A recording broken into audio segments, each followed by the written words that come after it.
Bom dia a todos que nos assistem pelo canal do YouTube.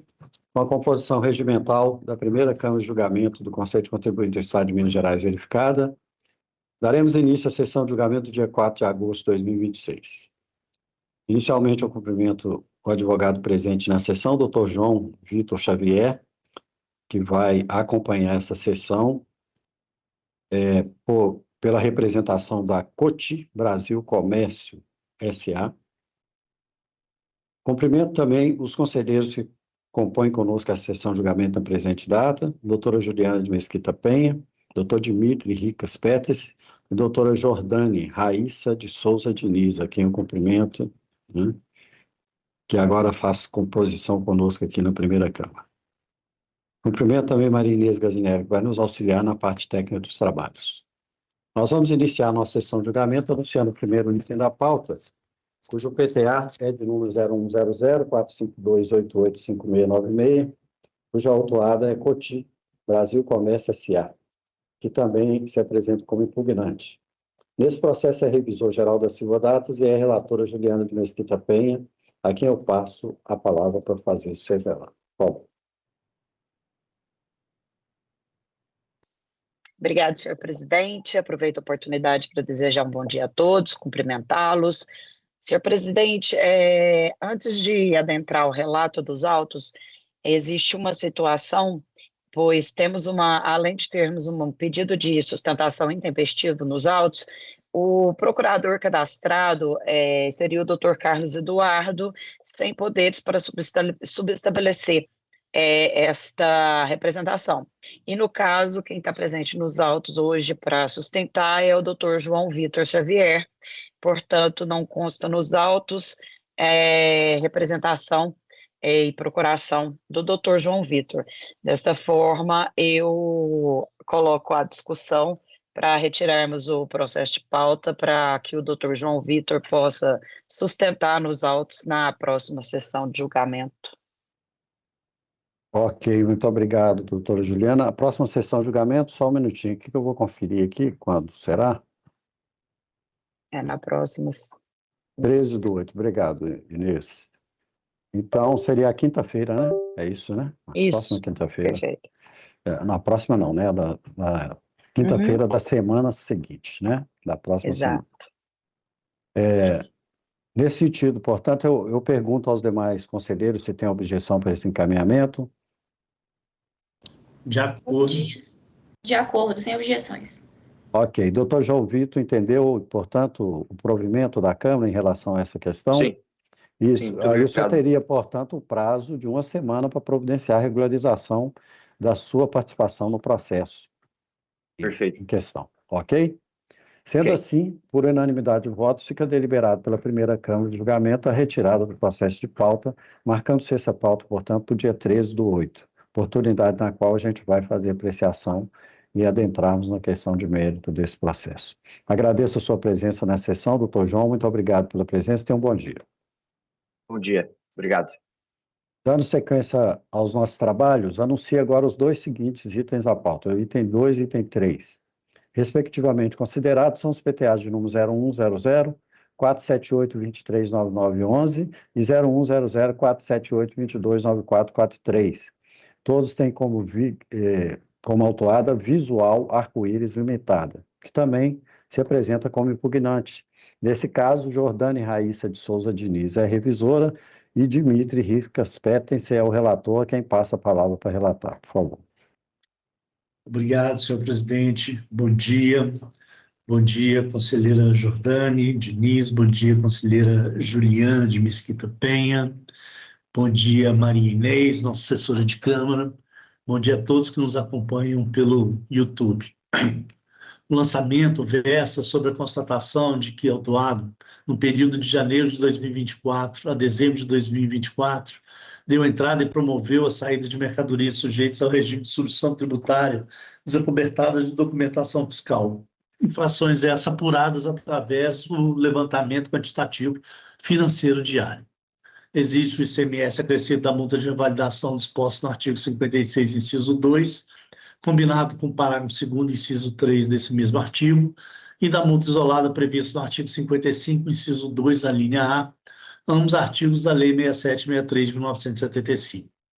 Foi incluído no polo passivo da autuação, na condição de cobrigado, o sócio administrador do autuado, o senhor Paulo Germano Sgarioni, em razão da prática de atos com infração à lei, nos termos do artigo 135, inciso 3, do Código Tributário Nacional, combinado com o artigo 21, parágrafo 2º, inciso 2 da Lei 6763 de 1975. Inconformados, o autuado e o cobrigado apresentam tempestivamente, por meio de procurador regularmente constituído, impugnações cujos argumentos são reputados pelo fisco. Em sua defesa, o impugnante argui a nulidade do lançamento sob a alegação de ter sido cesseado em sua defesa, uma vez que o fisco não comprovou que houve abuso de personalidade e excesso de poder na administração da empresa, violando o estatuto social, com desvio de finalidade da pessoa jurídica, confusão patrimonial, abuso de direito, excesso de poder, infração de lei ou prática de ato ilícito. Defende que a simples menção da suposta prática de atos com infração a dispositivo de lei não supra a exigência de motivação idônea da prática desses supostos atos infracionais. Aduz que a autoridade determinou a entrega imediata de vasta documentação contábil e arquivos XML, e que tal exigência fere o princípio da razoabilidade e o artigo 5º, inciso 55 da Constituição Federal, e cerceia o direito de ampla defesa do contribuinte. Argue ainda a nulidade do lançamento em razão do fisco não ter considerado no levantamento quantitativo as perdas de volume dos combustíveis decorrentes de variações de temperatura, mas tão somente os ganhos. Adentrando no mérito do lançamento, o impugnante reclama que a fiscalização aplicou alíquotas híbridas sobre a mesma mercadoria, o etanol comum, sem fundamentar a alteração da carga tributária ou a segregação cronológica. Afirma que os valores detalhados por produto, gasolina, etanol e diesel, somam montantes significativamente superiores às bases de cálculos apresentadas pela fiscalização, o que indica possível inconsistência ou critério de ajuste não claramente demonstrado no auto de infração. Aponta a contradição na acusação fiscal de, ao mesmo tempo, ter havido entrada desacobertada e estoque desacobertado de mercadorias, sendo que os valores dos produtos em um outro divergiam entre si. Entende que, na condição de substituto tributário, não é o responsável direto pelo recolhimento do tributo. Argumenta que não pode ser tributado duplamente por ter ocorrido ganho volumétrico nos estoques de combustíveis. Enfatiza que o lançamento da nota fiscal no livro de movimentação de combustíveis se dá em função da data de emissão, mas o produto somente foi descarregado dos tanques posteriormente e lançado novamente no estoque, o que leva a um ganho fictício em um dia e em outro lançado como ganho e perda a fim de equalizar a operação. Diz que não é possível a aquisição e venda de combustíveis nas ínfimas quantidades apuradas no levantamento quantitativo. Lembra que a Agência Nacional do Petróleo admite a variação de volume do produto em razão da variação de temperatura com tolerância de 0,06%. Postula que as diferenças apuradas podem ter ocorrido de extravio de alguma nota fiscal, erros de medição física dos estoques ou na sua escrituração, erros nos medidores das bombas. Observa que não pode ser tributada a circulação de mercadorias que se dá entre empresas de um mesmo grupo econômico. Ressalta que, em razão da tributação pelo ICMS sobre a circulação de combustíveis ser monofásica, o imposto sobre os produtos autuados já teria sido recolhido. Acusa o caráter confiscatório das penalidades aplicadas e do valor do imposto exigido. Requer a realização de perícia, mas não apresenta quesitos. Em sua manifestação, a fiscalização informa que o lançamento resulta de auditoria fiscal com procedimentos previstos no artigo 67, inciso 2, artigo 69, inciso 1 e artigo 70 do RPTA. Afirma carecer de lógica a hipótese da impugnante de que as notas fiscais de entradas de combustíveis são ou podem ter sido registradas no livro de movimentação de combustíveis em um dia e o estoque do produto ter sido alterado quando do seu efetivo descarregamento, o que geraria uma duplicidade nos volumes considerados no levantamento quantitativo. Entende que os argumentos impugnantes são frágeis e só comprovam as acusações fiscais. aduz que as diferenças apontadas no levantamento quantitativo referem-se à movimentação irregular de combustíveis e não a variações no seu volume decorrente de condições presentes no seu transporte.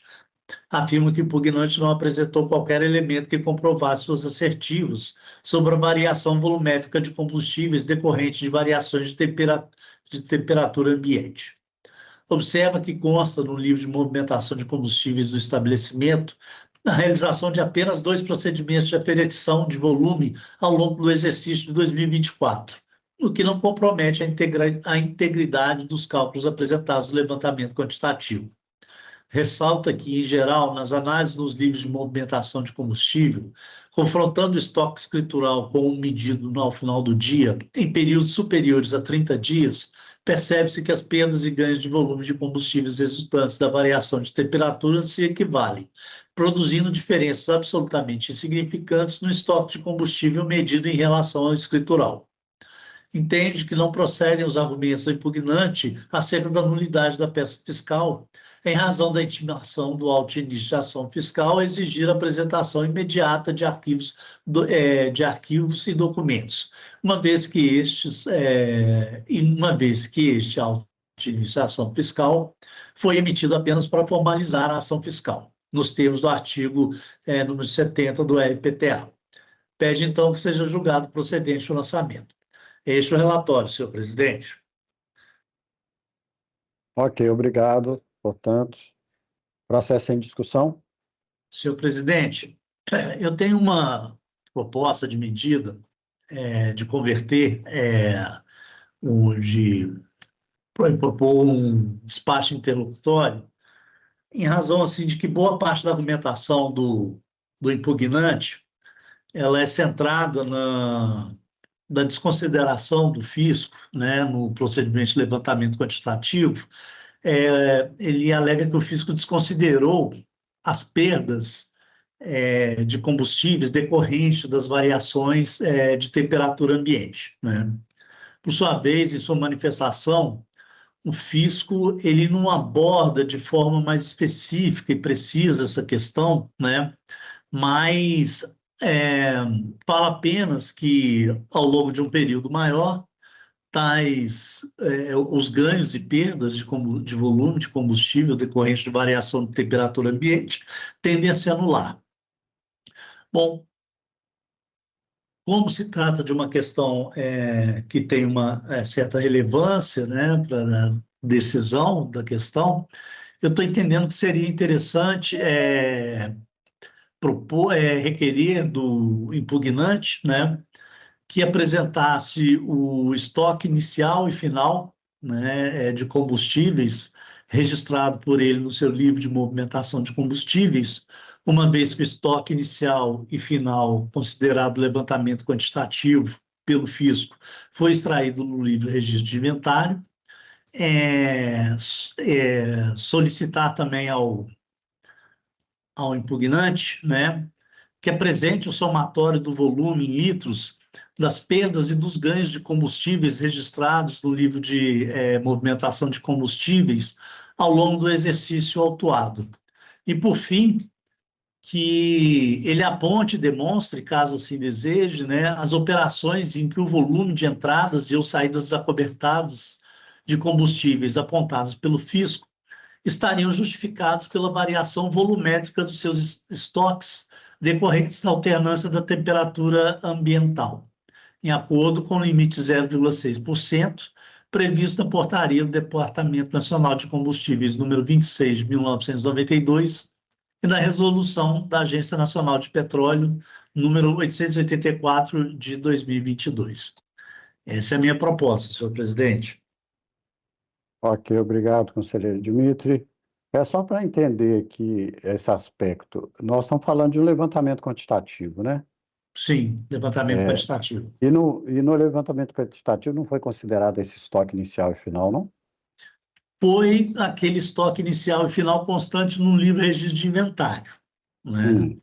Pois Então, e ele assim, apresentaria esse estoque baseado em quê? Porque o livro de inventário é a única fonte, né, em princípio, legítima que ele teria para fazer esse registro, né?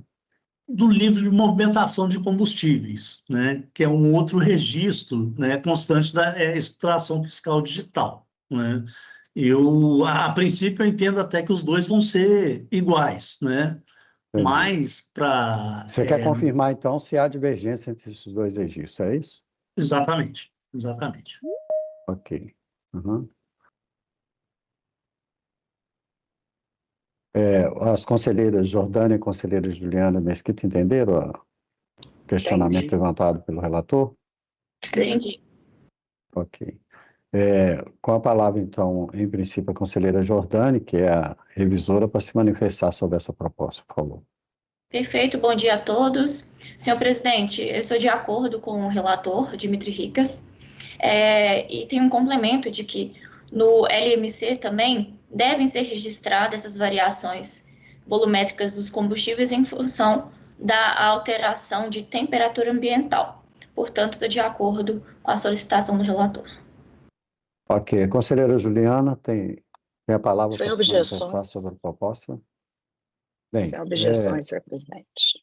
sendo assim, eu vou também acompanhar os votos que me antecederam e, portanto, acorda a Câmara, a primeira Câmara de Julgamento do Conselho de Contribuinte em relação aos PTAs, respectivamente considerado aos itens 2 e 3 da pauta, que tem a autuada visual arco-íris limitada como impugnante, em exarar, portanto, o despacho interlocutório para que a impugnante, portanto, traga aos autos as informações que foram solicitadas pelo relator, relativamente aos estoques, né, inicial e final do período considerado aqui no lançamento, que foi levado a registro no LMC, né, e, além disso, as informações relativas aos registros que foram realizados durante o período autuado, relativamente às perdas consideradas. Eu peço ao relator, portanto, que apresente a redação para constar em ata, né, até o final dessa sessão, por favor. Tá? Dando prosseguimento, portanto, passamos agora ao item 4 da pauta. Trata-se do PTA de número 1602.687.24.1608, que tem como interessado José Pereira da Costa, que no caso é impugnante. É revisor nesse processo Dimitri Ricas Peters e é relatora Jordane Raíssa de Souza Diniz, a quem passa a palavra para proferir seu relato. Passo aos relatos. Trata-se de impugnação apresentada por José Pereira da Costa contra o indeferimento do pedido de restituição número 202.600.621.7940, relativo ao IPVA do exercício de 2025, incidente sobre o veículo Volkswagen Gol 1.0, ano de fabricação e modelo 2004, placa HCA 2516. O impugnante informa ter recolhido, em 24 de novembro de 2025, o valor necessário à quitação do débito inscrito em dívida ativa sobre a CDA 01.004562071 e encaminhado a protesto, compreendendo o imposto, os acréscimos legais e os emolumentos decorrentes do protesto. Após a promulgação da emenda constitucional número 137 de 2025, que acrescentou a linha E ao inciso 3 do parágrafo 6º do artigo 155 da Constituição Federal e instituiu imunidade de IPVA para determinados veículos terrestres com 20 anos ou mais de fabricação. O interessado requereu a restituição do montante pago. O pedido foi indeferido pela administração fazendária, ao fundamento de que o fato gerador do IPVA do veículo usado ocorre em 1º de janeiro de cada exercício e, portanto, antecedeu a entrada em vigor da referida emenda constitucional. Inconformado, o interessado apresentou impugnação tempestiva. Em preliminar, suscita a nulidade do despacho de indeferimento por nele constar a data de 19 de janeiro de 2025, embora o ato tenha sido praticado em 2026, sustentando que o equívoco evidenciaria insuficiência da análise do pedido. No mérito, alega que o veículo fabricado em 2004 já constava com mais de 20 anos quando promulgada a emenda constitucional número 137 de 2025, que a imunidade por constituir limitação constitucional ao poder de tributar possui eficácia imediata e que a anterioridade tributária destinada à proteção do contribuinte não poderia ser invocada para postergar os efeitos de norma desonerativa. Defende ainda que a manutenção dos valores pagos configuraria enriquecimento sem causa, em afronta à capacidade contributiva e à finalidade social da imunidade, e que o pagamento realizado para afastar os efeitos do protesto não implica concordância com a cobrança. Ao final, requer o provimento da impugnação, a anulação do despacho de indeferimento, o reconhecimento da imunidade do veículo e a restituição do valor recolhido, acrescida de correção monetária e juros pela taxa Selic desde a data do pagamento. Em manifestação fiscal, a fiscalização sustenta que o fato gerador do IPVA do exercício de 2025 ocorreu em 1º de janeiro daquele ano, anteriormente à promulgação e à publicação da Emenda Constitucional número 137, que não contém cláusula de retroatividade. Afirma que a obrigação tributária foi regularmente constituída sob a legislação então vigente, não se configurando pagamento indevido para fins do artigo 165 do Código Tributário Nacional. Quanto ao erro na data do despacho, entende tratar-se de falha meramente material, sem prejuízo ao contraditório ou à ampla defesa, e manifesta-se pelo não provimento da impugnação e pela manutenção do indeferimento do pedido de restituição, inclusive quanto a acréscimos legais e aos emolumentos do protesto. É o relatório. Ok, muito obrigado, conselheira Jordani. O processo está em discussão. Os conselheiros Dimitri e Juliano se encontram esclarecidos sobre a questão? Esclarecido. Parece que a questão é bem simples, né? Que no caso. Sendo assim, eu vou devolver a palavra ao conselheiro relator para já apresentar suas razões, considerações finais e o voto. Perfeito. Preliminarmente, em relação à nulidade, a incorreção do ano lançado no despacho de indeferimento não compromete a identificação do ato, sua motivação nem exercício da defesa. A própria decisão examina norma promulgada em dezembro de 2025 e pedido administrativo formulado posteriormente, de modo que a cronologia efetiva é inequívoca, ausente prejuízo ao contraditório e à ampla defesa. Trata-se de inexatidão meramente material, incapaz de invalidar o ato. Assim, voto por rejeitar a preliminar de nulidade do despacho de indeferimento com base em erro material. Refere ao mérito, a restituição pressupõe pagamento indevido a maior, conforme o artigo 165 do Código Tributário Nacional, em relação a veículo com mais de 20 anos de utilização e tendo em vista que o IPVA, o fato gerador, ocorre em 1º de janeiro de cada exercício, nos termos da Lei Estadual 14.937/2003, a obrigação referente ao exercício de 2005, portanto, aperfeiçoou-se em 1º de janeiro de 2025. A Emenda Constitucional 137 foi promulgada em dezembro de 2025, instituindo a imunidade ao IPVA. A eficácia imediata dessa norma alcança fatos geradores posteriores à sua vigência, mas não desconstitui obrigação tributária já ocorrida. E a emenda também não previu retroatividade, remissão ou restituição de valores relativos a exercícios anteriores. A data do pagamento de inscrição em dívida ativa ou do protesto não altera o momento de ocorrência do fato gerador, nem o regime jurídico aplicável. Consequentemente, o IPVA de 2025 era exigível, assim como os acréscimos decorrentes da mora. Também não cabe a restituição dos emolumentos de protesto, pois além de vinculados à cobrança válida, não constitui nos autos em débito tributário demonstrado como arrecadados pelo Estado.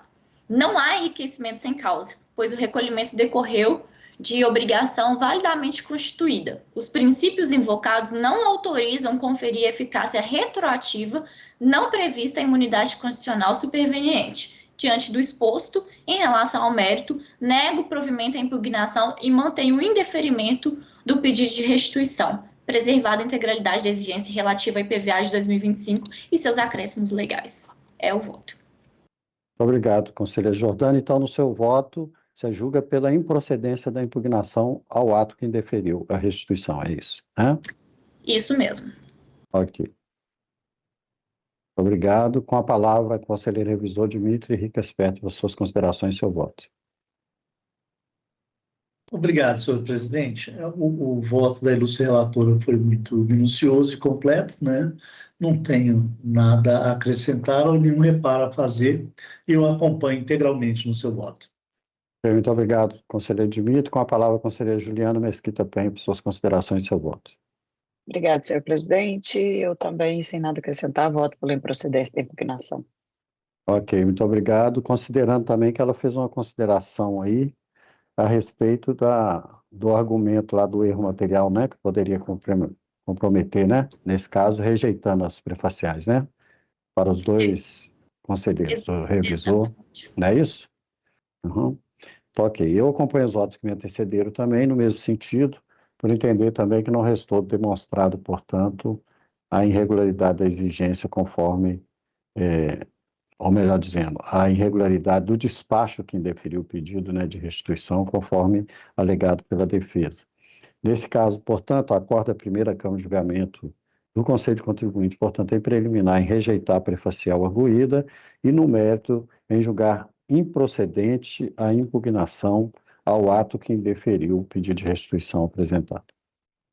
Passamos, então, ao item 5 da pauta, cujo PTA tem o número 0100-447-069754, que tem como autuada Restaurante Santo Sabor Limitada, que também é impugnante. Nesse caso, Jordane Raíssa de Souza Diniz, a revisora, e o relator, Dimitri Ricas Petri, tem a palavra para proferir seu relato. Obrigado, senhor presidente. O lançamento versa sobre a constatação, mediante confronto entre as saídas declaradas pelo contribuinte ao fisco e os valores de recebimentos informados para administradores de cartões de crédito ou débito, que é autuada no período de julho a dezembro de 2021, janeiro a dezembro de 2022, janeiro a abril de 2023, deu saída em mercadorias desacobertadas de documentação fiscal. Exigências de ICMS acrescida da multa de revalidação disposta no artigo 56, inciso 2, e da multa isolada prevista no artigo 55, inciso 2, ambos da Lei 6763 de 1975. O sócio-administrador, a sócia-administradora, a senhora Adriana Terezinha Bernardes Corre, foi incluída como obrigada no polo passivo da autuação, em consonância com o disposto no artigo 75, inciso 3 do Código Tributário Nacional, combinado com o artigo 21, parágrafo 2º, inciso 2 da Lei 6763 de 1975, em razão da prática de atos com infração à lei, quais sejam realizar vendas de mercadorias e emitir documento fiscal. Resignados, autuado e cobrigado, apresentam tempestivamente procurador regularmente constituído, impugnação contra a qual o fisco se manifesta.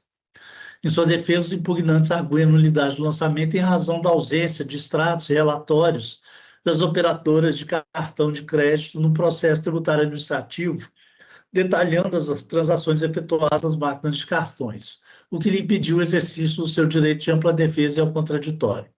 Citam jurisprudência que, no seu entendimento, corrobora os seus argumentos. Requerem que seja declarada a nulidade integral do presente auto de infração, assim como do auto de infração número 01004-6233-2916, o qual abrangeu as irregularidades do período de julho de 2021 a abril de 2023 e elegeu como cobrigado o então sócio-administrador, o senhor Francisco Alberto Pelissari Filho.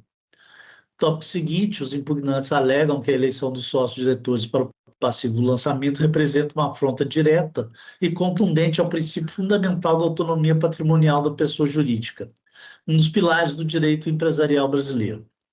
Dizem que, no caso de sociedades de responsabilidade limitada, os sócios respondem pelas obrigações da empresa até o limite do valor de suas cotas integralizadas. Entendem que o artigo 185, inciso 3 do Código Tributário Nacional determina que a responsabilidade tributária solidária do sócio pelas obrigações da empresa exige a comprovação de que tais agentes agiram com excesso de poderes ou infração de lei, contrato social ou estatutos. Afirmam que, para tanto, deve-se demonstrar a conduta ilícita pessoal e dolosa do agente, o que não foi feito nos autos. Defendem que a prática de dar saídas a mercadorias acobertadas de nota fiscal é um descumprimento de obrigação acessória por parte da empresa. Acusam que, no presente caso, não há sequer menção sobre qual foi a lei que os sócios infringiram. Citam jurisprudência que julgam favorável ao seu entendimento. Acatando parcialmente as alegações dos impugnantes, o fisco reformula o lançamento para juntar aos autos o anexo registro de operações, contendo o registro de operações realizadas por meio de cartões de débito, crédito e via Pix, no período de 2021 a 2023. Além, contendo a inclusão do anexo registro de operações resumidas, né, bom, como já estou repetindo, contendo o registro resumido de operações realizadas no período autuado. Aberta vistas, os impugnantes aditam a sua defesa e contestam a apuração da base de cálculo do ICMS com a inclusão do valor do imposto na sua base de cálculo. Alegam que o real valor da operação a ser considerado é aquele informado pelas administradoras de cartões. Acusam o caráter abusivo da multa de revalidação e pedem a sua redução a 20% do valor do imposto exigido. Em sua manifestação, a fiscalização afirma que o lançamento observou todos os requisitos formais e materiais imprescindíveis para a atividade de lançamento previsto no artigo 85 a 94 do RPTA, tendo sido garantido ao autuado e ao cobrigado seu direito à ampla defesa e ao contraditório. Em seguida, o fisco diz que a sócia-diretora da autuada foi incluída no polo passivo do lançamento não pelo simples inadimplemento da obrigação tributária, mas pelo cometimento de um ilícito tributário, decorrente da venda de mercadoria desacobertada de documentação fiscal, nos termos do artigo 135, inciso 3 do Código Tributário Nacional, combinado com o artigo 21, parágrafo 2º, inciso 2 da Lei 6763 de 1975. Ressalta que o parágrafo 15 do artigo 3 da Lei número 6763 de 75 dispõe que o montante do imposto integra a sua base de cálculo, constituindo o respectivo destaque mera indicação para fins de controle. A ocorrência de operações ou prestações acobertadas de documento fiscal e não declaradas ao fisco impõe a conclusão de que o tributo incidente não foi considerado e o respectivo ônus não foi repassado ao adquirente. Esclarece que os valores da multa de validação exigidos são decorrência de disposição expressa em lei, que determinam os percentuais a serem aplicados sobre a base de cálculo estabelecida e, ademais, nos patamares em que foi imposta, não representa caráter abusivo ou confiscatório.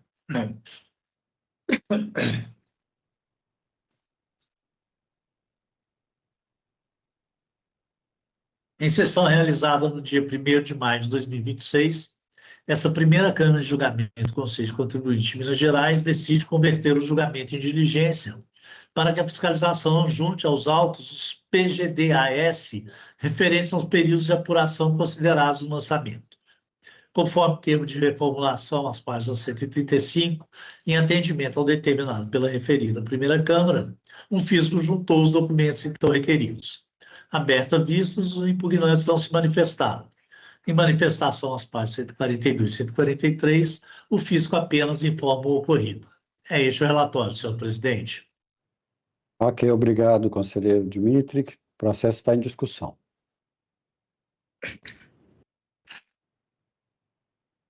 Não tem Conselheiro acréscimos a fazer, presidente. Ok, conselheira Juliana também, esclarecida. Sendo assim, devolvo a palavra ao conselheiro relator para fazer suas considerações e apresentar seu voto. Obrigado, senhor presidente. Bom, os impugnantes arguem a nulidade do lançamento sob a alegação de que no auto de infração não consta o detalhamento das operações com cartões informados pelas administradoras de cartões, as quais documentaram o lançamento. Afirmam, portanto, não terem sido respeitados o seu direito à ampla defesa e ao contraditório. De fato, as referidas informações são o suporte documental do presente lançamento e devem constar nos autos tanto para fundamentá-lo, como para possibilitar ao autuado o seu conhecimento e, por conseguinte, a sua defesa. Todavia, acatando os argumentos dos impugnantes, o fisco reformulou o lançamento e promoveu a juntada dos documentos e planilhas que detalham as operações com cartões realizadas pelo autuado objeto do lançamento. Por sua vez, atendendo ao despacho interlocutório,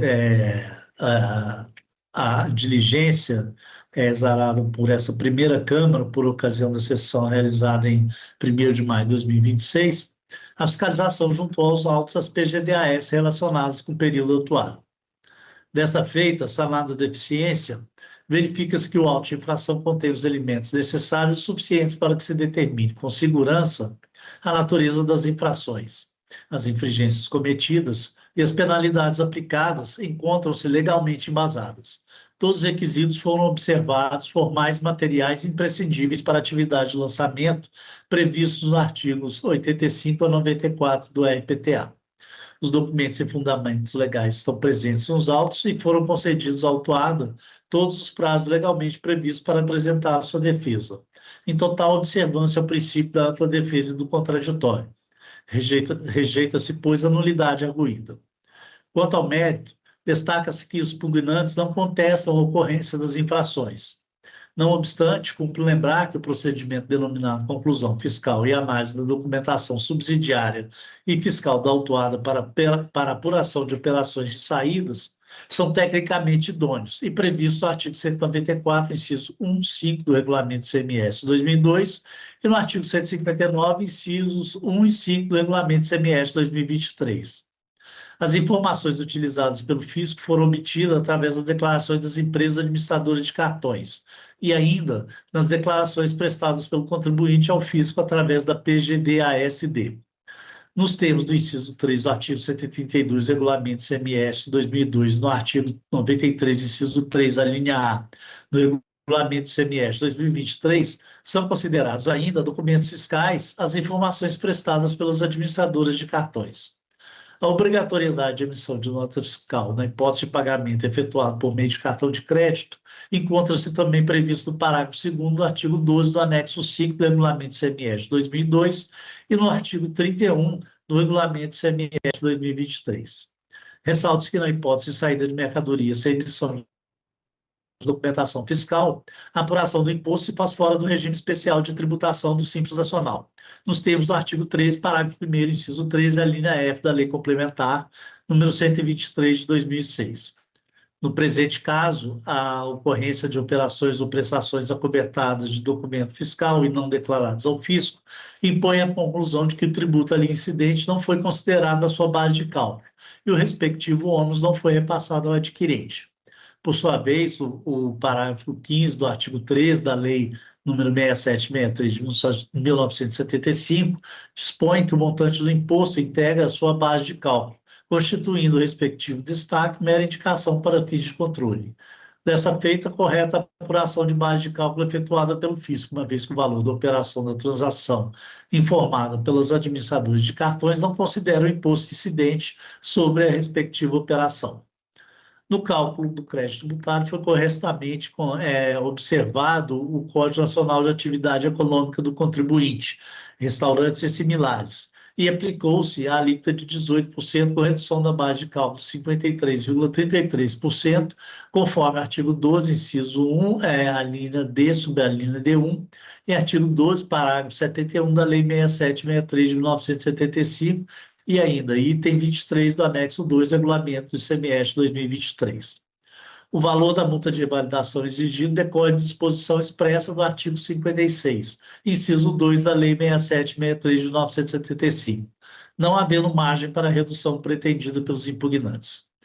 Quanto às assertivas de ilegalidade e inconstitucionalidade trazidas pela defesa, inclusive quanto ao pretenso efeito confiscatório da multa e ofensa aos princípios da proporcionalidade e razoabilidade, entre outros, cumpre registrar que não cabe ao Conselho de Contribuintes negar a aplicação a dispositivos de lei por força de sua limitação de competência constante do artigo 182 da Lei 6763 de 1975. Assim, pelo exposto, afiguram-se corretas as exigências do ICMS, acrescido da multa de validação disposta no artigo 56, inciso 2, e da multa isolada prevista no artigo 55, inciso 2, ambos artigos da Lei 6763 de 1975.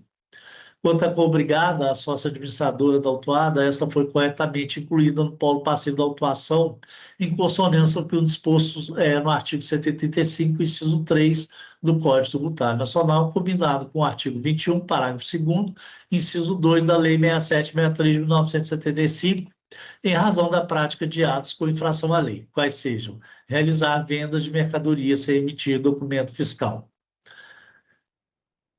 Assim, senhor presidente, finalmente, o voto em preliminar pela rejeição da nulidade arguída e, no mérito, julgo parcialmente procedente o lançamento, nos termos da reformulação exposta às páginas 83 e 84 e ainda às páginas 135 dos autos. É como voto.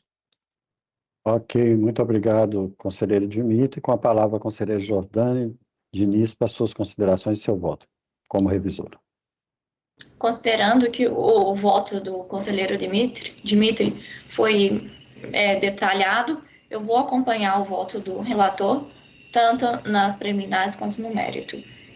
Ok, muito obrigado, conselheira Jordânia. Com a palavra, a conselheira Juliana de Mesquita Penha, para suas considerações e seu voto.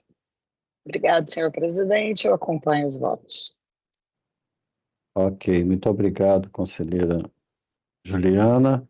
Eu também vou acompanhar os votos que me antecederam. A questão, depois do retorno do processo aos autos, onde foi juntados os documentos que na sessão anterior, né, foi constatado a ausência, né, dos documentos do PGDAS que foram juntados aos autos, e intimada a empresa, né, bom que se registre, ela não se manifestou sobre a juntada desses documentos, mas a própria impugnação do sujeito passivo fica muito evidente que ele não faz, né, nenhuma, nenhum contraditório em relação ao mérito do trabalho propriamente dito.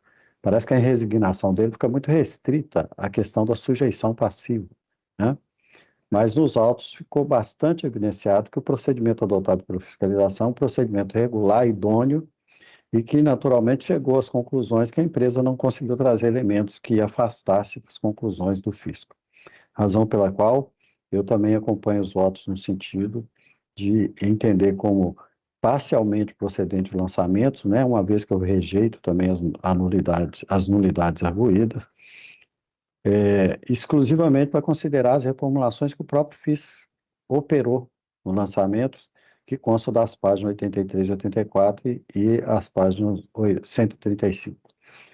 Assim, acorda a primeira Câmara de Julgamento do Conselho de Contribuintes, portanto, em preliminar, unanimidade de votos em rejeitar as nulidades arguídas e ainda, no mérito, também a unanimidade de votos em julgar parcialmente procedente o lançamento, nos termos das reformulações que foram operadas pelo próprio fisco, conforme páginas 83, 84 e 135 dos autos. Assim, essa é a decisão. Com essa decisão, nós cumprimos a pauta do dia de hoje, né? Já agradecendo, portanto, os conselheiros Dimitri, Ricas Petersen, a conselheira Jordane Raíssa de Souza Diniz e a conselheira Juliana de Mesquita Penha, que compuseram conosco essa sessão de julgamento. Agradeço também a Maria Inês Gazinelli, que nos auxiliou na parte técnica dos trabalhos, e a nossa audiência do YouTube, que nos acompanhou até o presente momento. Nada havendo a tratar, nós declaramos encerrada a sessão de julgamento dia 4 de agosto de 2026, da primeira Câmara de Julgamento do Conselho de Contribuintes do Estado de Minas Gerais, desejando a todos um bom dia. Muito obrigado a todos e até a próxima sessão do dia 3. Bom dia. Bom dia. Bom dia a todos.